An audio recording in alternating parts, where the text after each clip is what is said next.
today was restricted to what the judge and what we did something. As far as the merits of the case of the state is proven not to have, therefore, I don't want to repeat anything of what I've already submitted. There's a couple of issues that I can point out.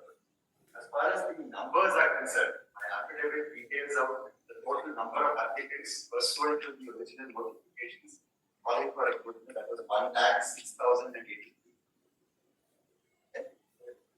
All of the qualified examination was held for all 1,06,000.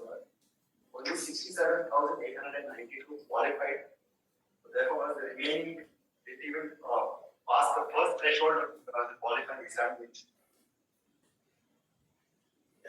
Honest to verification list was called for, where was 15,000 posts are explained there. I don't want to share, but 22,432 were identified. And I explained why also, because there were some posts for which there were no eligible candidates, therefore 22,432. So it's at that stage. Now 22,432 was immediately includes everyone for the lordship. The appellants also were there in the 22,432. The writ petitioners were there in the 22,432. It's at that stage because the document verification was called for. And then, as well as the authorities ousted the writ petitioners on the basis that they had submitted their merit certificate. And they were placed under the general merit. But that was also not in dispute because the writ petitioners themselves state so at Paragraph 4. It's after the 22,432 when the provisional select list of 13,352 was finally published. And so at that stage, one of the writ petitioners approached this sort of people. And one of the kindly see what the learned single judge as a submitted was, I can't not going to get this. Kindly see page 94, interview number 305.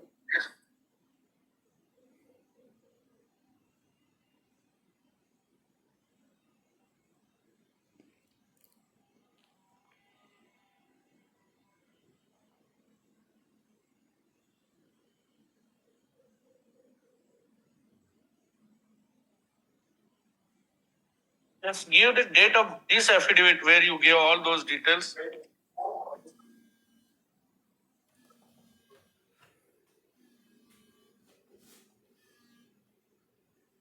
Yes.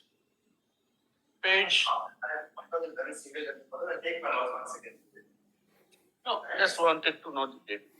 Page 94, no? Page 94 was only the operated and the writ petitions allowed. Yes. Run over the page 95.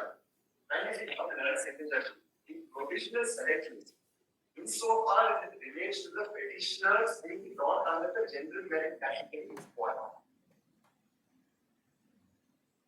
Relying on those various judgments, including Surendra Singh and the division benches of this honorable court, the learned single judge watched the provisional select list insofar as it relates to the petitioners being brought under general merit.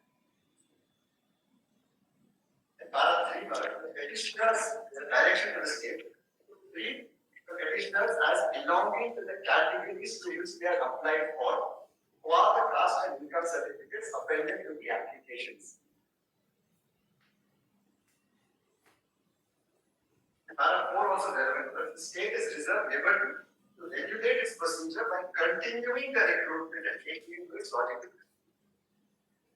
Therefore, there was an adage, there was a walkment insofar as bringing the petition under general merit is concerned. The learned single judge further directed the state to ensure that the petitioners are belonging to the category to which they are applied for, despite the fact that they have given the parent certificate. And then the liberty was reserved to the state to continue and take it to its logical. And subsequent to that, the state took a decision, a conscious decision. Frankly, once the state had two options. One is to challenge this survey for interview, the learned single judge's order. There are three options. One is challenge the order. Two would be to oust all the applicants who had submitted their husband's certificate. That's only two options. And the third option, which is what balancing the equities that the state wanted to adopt in the peculiar facts and circumstances of this case. To balance the equities. Now, yes, I admit the General Counsel for the appellants as well as General Counsel of the Repetition are right. This is, in all fairness, one I have to admit, probably we are the authors of this, lack of a better word, this is entire confusion. Now, having done that, having not specified in the recruitment notification, the state took a conscious decision that rather than ousting all the applicants who had submitted their husband certificate, that would have been an extreme decision. So to balance the equities, both were taken into consideration, and now there was a fresh list is drawn.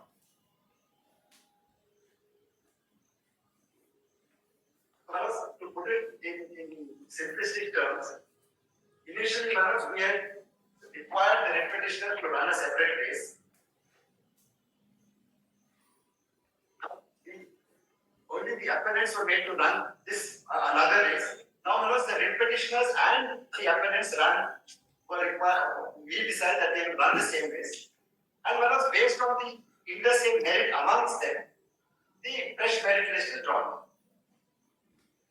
Again, in the affidavit, I will not comment because it's very detailed affidavit, but that number, in fact, I may have given a wrong impression that I was trying to trivialize the number. The number I was trying to point out was that both even is a significant number, but that is the real scope, the breadth and scope of the litigation is restricted to those 451 candidates. Those, including the appellants who were originally there in the provisional selection, who were ousted by virtue of the subsequent decision of the government to implement the single judgment order and take this recruitment to its logical view. Which one I will take notes from the article, but everything is explained in the article. How this initially recruitment was regarding 106,000 more, how it was brought down to 67,000, how it was brought down to 22,000, how finally 13,352 posts were notified in the published in the provisional selections. Now, from that 13,352, obviously one of the petitioners were not in the 13,352 because, again, going back to the good example I gave, they were made to run a separate list. We made them run the GM list. The petitioner said, no, we should not be made to run the GM list because we are also qualified to run the OBC race. The appellants were already in the OBC list. Now, both the petitioners and the appellants were made to run the OBC race. Now, that is where those 451 people have got this. So, it is not as if we ousted the appellants and put them under general merit, which could have been an extreme decision. Which could possibly, in all fairness, again, be a true interpretation and implementation of the learning single judge's order. The learning single judge said take the parents' income certificate based on certain division bench judgments. I would go to the extent of saying, the complete implementation of the learning single judge's order would be to oust the appellants. But we also recognize the mistakes being made. We recognize the errors, and therefore, to balance the equities. We did not oust the appellants. Now, that is important. It is not as if the appellants were completely kept out of this. He said, we will take you also. Due to our own follies, due to our own lapses, you may not have known whether you should have given the husband or the parents certificate.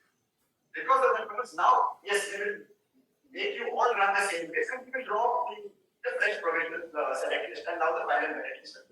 At their left out. I'm sorry. At their left out. Not yet. Initially they were there and now they are left out because of the merit. See, the effect is the same. Effect is not the same. Now, I'm going back to the example. No, you brought our notice, page 95, operative portion of the impugned order.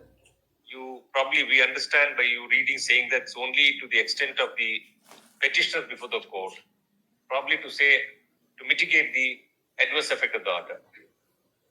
And now, so therefore we are trying to understand whether order of the single judge has caused less effect or the subsequent action of the state opting its own way has opted less effect.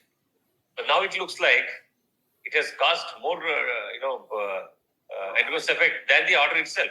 May I respectfully disagree on that, if she implemented the learning single judge, it would have caused far more action.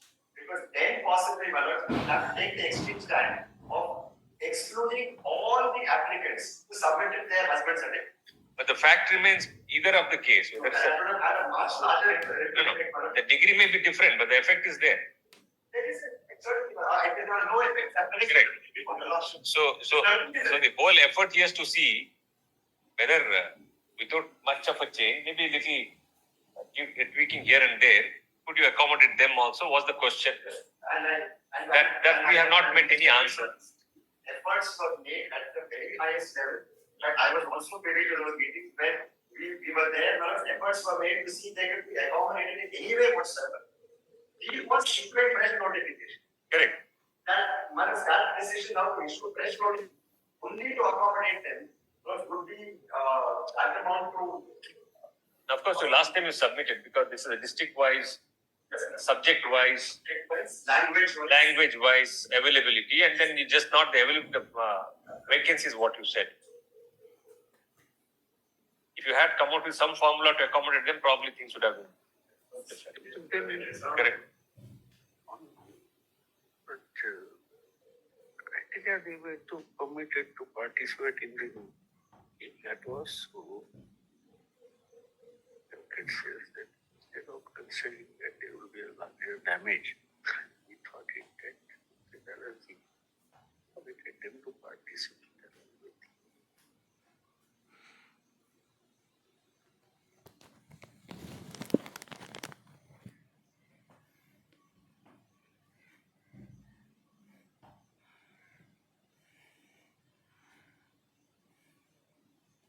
If your second submission is considered, that the accommodation will not be possible because there is a of the subjects, variety of the schools or availability. If that was so, and it was if known to the government, your first attempt to permit them to run in the race itself was not something allowing equals to run. Then if that was within the knowledge of the government, then why this the exercise? One can understand. See, if you are aware that they all cannot be accommodated for the reason they may having a different subject, the vacancy wherein may be of a different subject. Then how you could have permitted them? Your first submission, then it will not. I'll explain. Possibly I will be able to explain. Now, let us take an example. Say, let us take an English teacher in Bangalore. As simple as that. English teacher in Bangalore will have to obviously video instruction fee. Now, the applicants, various applicants would have applied for that post. The first cutoff was a qualifying exam. Now, various people who had say applied for that post were immediately at the threshold disqualified because they didn't even get it qualified. Then when the 1:2 verification this was drawn, category wise must have also had to be done. Now at that stage, let us say there was an applicant, including the applicant and one of the repetition. I'll just give an example.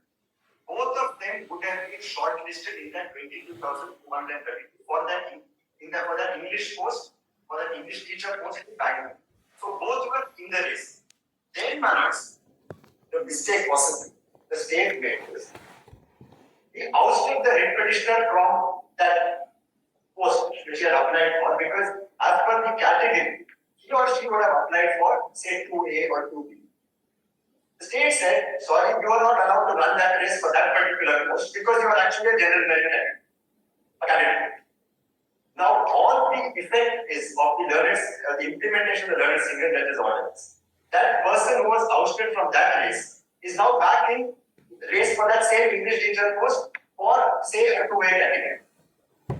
Therefore, in effect, let us say again there are only two applicants. One from the appellant side, one from the writ petitioner side. If the writ petitioner ousted, obviously he or she would have automatically qualified for the post because he or she has no competition. But now for that one post, by virtue of the writ petitioner coming back into the race, he has to compete with the person with the writ petition. Now both of them are selected not on any other criteria but on the merit. Correct. So therefore, the very policy of reservation of creamy layer aspect is done away with. I would respectfully say no, brother. Yeah.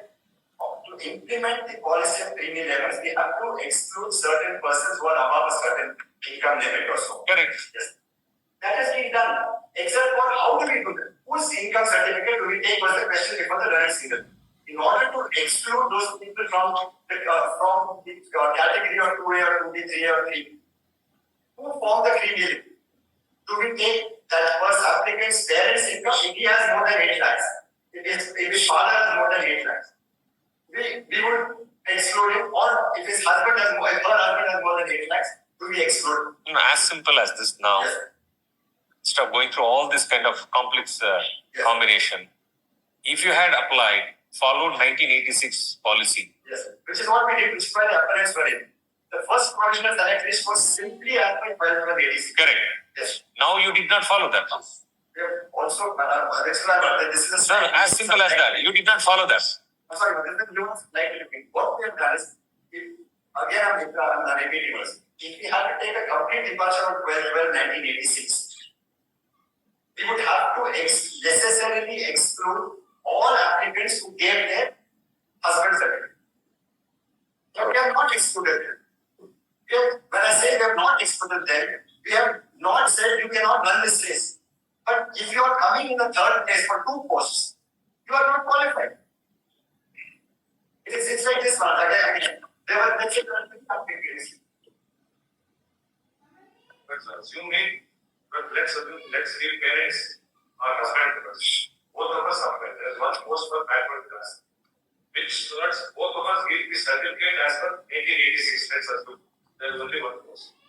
There is only one post. Both of us satisfy all other criteria. How does the state say? That's when whoever has the higher mark gets it. That's what. That's what has been. But then here that's fine. But then the certificates are 2 kinds. They have accepted both. That's a difficulty. So it seems to No, you're right. You have adopted the criteria as the Senior Counsel pointed out, that there are equal numbers, equal competence, 1 post, 2 candidates. Obviously, you'll have to go for the merit. But then here the case, the criteria itself is different. 2 candidates to 1 post having 2 different certificates. And merit is applied there. And merit is applied. No, the merit is applied. Both are taken under the same category. Initially, what had happened was. No, you can't take the same category, na? that's They are the repetition. therefore, Mr. Ram, in an attempt to see that you are pleasing everybody, you displease everyone. Right? I mean, your attempt, therefore I say, probably wanted to see that, okay, there will be something, some displeasement of a large section or something like that. To avoid that, you created a chaotic situation where nobody is happy. And you said that. So now this is a chaotic situation. Probably okay. I mean, option open to your A, B, C. One of the option was okay. Let everybody face a fresh competition. Probably that could have been a more lengthy exercise. No, but then the exercise could have been more justifiable. Instead of just to save the time or just to see that you were probably under impression or something will have to be done expeditiously, immediately, we'll have to find out some way. This is done where, okay, what would be the, as you submitted before us, the option open was before you also one of the options. Let everybody face the race afresh in their particular respective category of the criteria being applied and then merit. That's the merits. It's not as if it's a different paper for those different categories. They all look the same exam. Now, which is why it was easy for the state to judge them on their interstate merit. Because we had 2 separate notifications, 2 separate examinations, 2 separate gates. So there was no such, because everybody was knowing that everybody appeared for the same exam. It was not something that there was a difference in the exam, difference in the testing method. It was the criteria, the category form where somebody will be A category, B category. Everybody was attending the same examination. There was nothing, no difference in the. Therefore, when the state was also knowing this, no, it was nobody's case that a particular section appeared for A examination, B section appeared for B exam. No, it's nobody's case.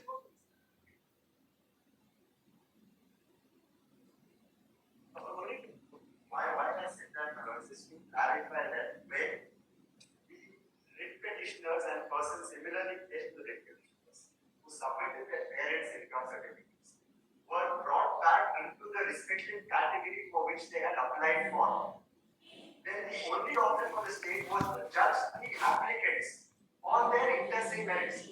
Correct. It's like competition between apple and orange. No. No, they are fruits.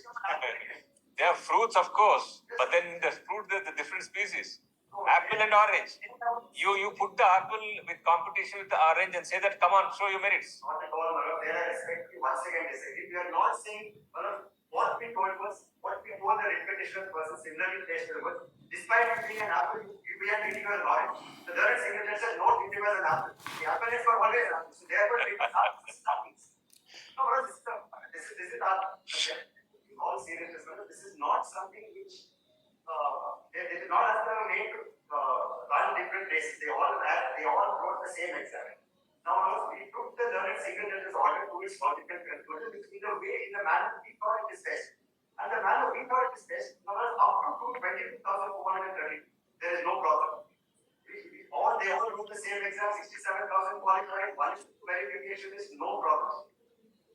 It is at that stage when we ousted some people, as the logic pointed out, on the ground that even though you applied to be an apple, you are actually an orange. The learned signature said no, is not an orange. You may think is an orange, actually is an apple. The appellants were already treated as apples. So therefore, because an apple is contested, so it's not, we're not treating them separately at all. We don't say that there was something. We are not criticizing anyway on the motive of the. Nobody says that it was ill-motived act. What we are trying to put before you is that in that attempt, whatever done was more damaging to what our initial position was. The other option available to the states. The other option available to the state was to adopt the learned single judge's order in its entirety, which means you do not take anybody within the OBC. That would be far more chaotic in my respect to submission. And that would be doing great injustice to the appellants. Because the appellants fellows bona fide believing that they have to give their husband certificate. Submitting their husband certificate. If I have to take the learned single judge's order to its extreme logical conclusion, they would have to be ousted. The learned single judge says take only parent certificate. So then what do I do with the appellants? Because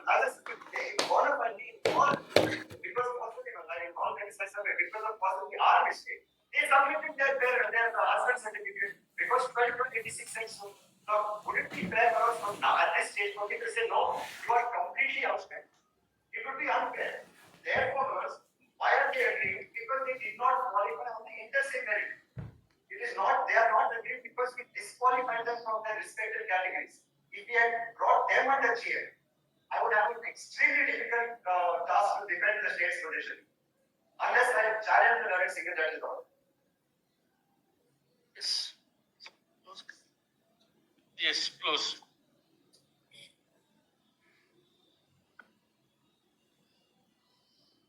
One request of the state. Interim order to be blanket and it could be restricted to the scope of the litigation. And nobody should have a grievance because there are about 12,000 odd people who are unaffected by the litigation, who are awaiting appointment orders. Now, these are according to the ratio of about 1:4. So there are about 48 to 50,000 students who are awaiting teachers. And submitting of instruction, there are three, it's a sorry state of affairs, but there are 3,000 schools with no teachers in our state. So at least if those 12,000 odd teachers could be appointed, it would at least put the state a great, of course, neither the writ petition nor the appellate should have any grievance with regard to that. Mr. Vikram, possibly even assuming that you are with all seriousness attached to the fact situation making this submission, but probably even some slightest order may lead again to a further the Why would it? Because no, and wait for some time. You will also. one last thing. 12,000 people were in the provisional select list to learn a single judge was and are now in the final selection. So they are unaffected. To that extent, Manoj, I would only request that if your lordship could consider. We'll just consider, but now right now we will not be in a position to just. We'll have to also. In the larger interest of the That's right, but the possibility cannot be ruled out that even any such interim order is met, that would be calling for applications after application or Your lordship set aside the learned single judge's order or oppose the learned single judge's order. Now, given those two circumstances, those 12,000 are unaffected either way. If your lordship were to set aside the learned single judge's order, those 12,000 are unaffected. Even if there are only two ways because the lordship could set aside or affirm it. If it's affirmed also, the 12,000 are unaffected. So therefore, I request it is. we'll consider that aspect. Also,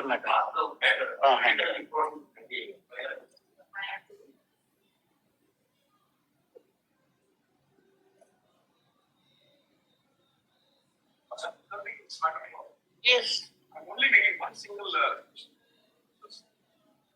Rule 3 is the one which brings in all these government orders into force. Well, I would say Rule 3 of the Reservation Rules that says unless it is in place, that is why it is said that the any layer notification start from 2002, which incorporates the Apex Court judgment. There is nothing in the 2002 rules which has been consequently replaced by other, amended by the other rules. That is the reason why even the learned single judge at the last portion of this judgment says that the reliance of the government on the 1986 order is unsustainable. Rule 3 says until they are replaced, and 2002 makes a comprehensive replacement of the entire. Whom are you appearing? They are appearing for some of the petitioners in the earlier rounds of petition. That is the crux and the main important criteria. That is the only point which was considered by the court down below. In 2002, Yes, we'll consider. That is your submission, we consider. so that is the reason why the court always said that 2002 lays down the creamy layer principle to preserve the state government for the first time. And consequently, all the other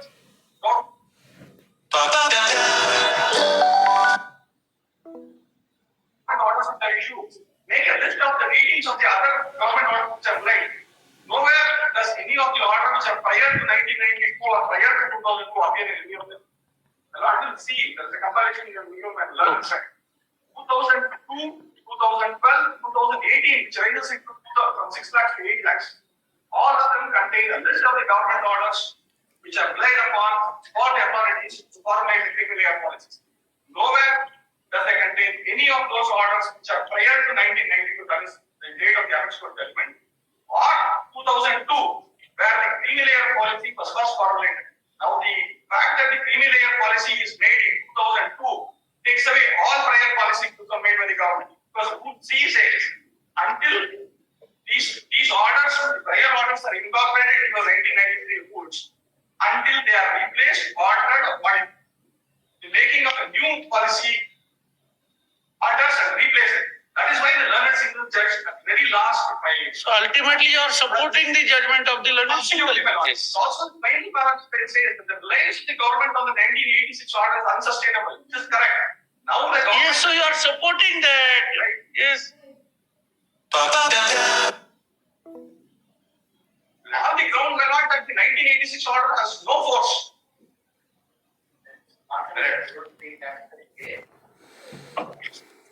Even as per this scheduled caste, scheduled life and other factors like this Act and Rules, clearly says there is a separate district committees are there to look into the correctness of the caste verification certificates. Therefore, the appointing authority at this stage, they have no authority to look into the correctness of this caste and income certificates minute. Because they were looking to the caste certificates whether it is issued by the competent authority or not, and whether it is in valid minutes, because the caste certificate is valid ever minutes. Yes, therefore there is no question of challenging the validated caste status of social status. Now we are only considering that other aspect of the whether they are in the set of a creamy layer or not, and what is the criteria applied for treating them as a persons or candidates in a creamy layer. Right. So, where's the question of then assessing or the social status validation if it's already done by competent officer? It's about the social status. Yes. Yes. Yes. Yes. Therefore, the appointing authority has no jurisdiction to skip. Therefore, this court minutes as a head of that minute. Yes. And there is in the reservation policy minutes, there is no provision to get the income and caste certificates in the name of husband minutes, because it is to be obtained in the name of father only. That issue already there are the submissions advance on that issue. Caste is determined by birth and descent from father only minutes. Therefore, they have to obtain caste and income certificate in the name of father only minutes. See, even control 1986 DO says minutes, the income of the husband is to be taken into consideration. That does not mean that it has to be obtained in the name of husband or minutes. That is the initial point here in minutes. Because control 1986. We are not on the social status of a person. We are only on the economic criteria whether they will form in a creamy layer category or they are out of the creamy layer category. Yes. It is referring to by caste verification committee minutes, not by the appointing authority at this stage. Yes.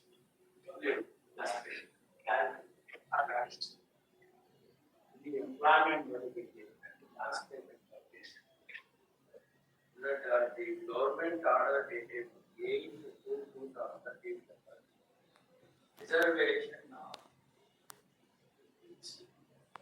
is in terms of the DO dated 8/2/2000.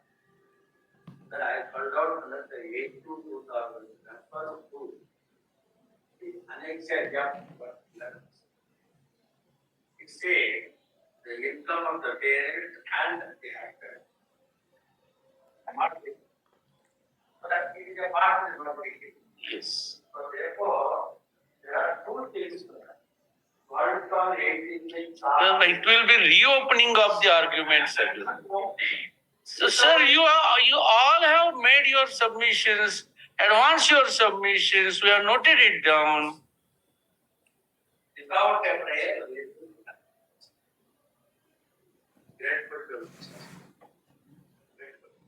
Only that matter of this report is now. Yes. Is competent, does not have any infirmity or disability. Mr. Counsel, now the press report after verifying the videos, the experts opined that the work pattern does not require semi-manual work which involves lifting of heavy weights. Patient does not have any infirmity or any disability to do the above work.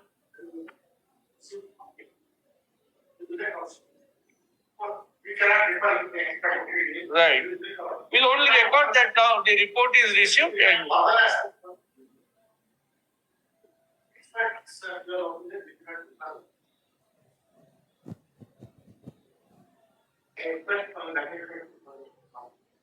no, we'll this is submitted to the office.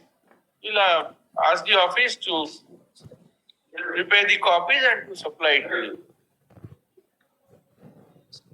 The government advocate, madam represents the government. Yes, just prepare the copies and supply it. Pursuant to our order dated 24/8/23, the experts, the director of Sanjay Gandhi Institute of Trauma and Orthopedics submitted a report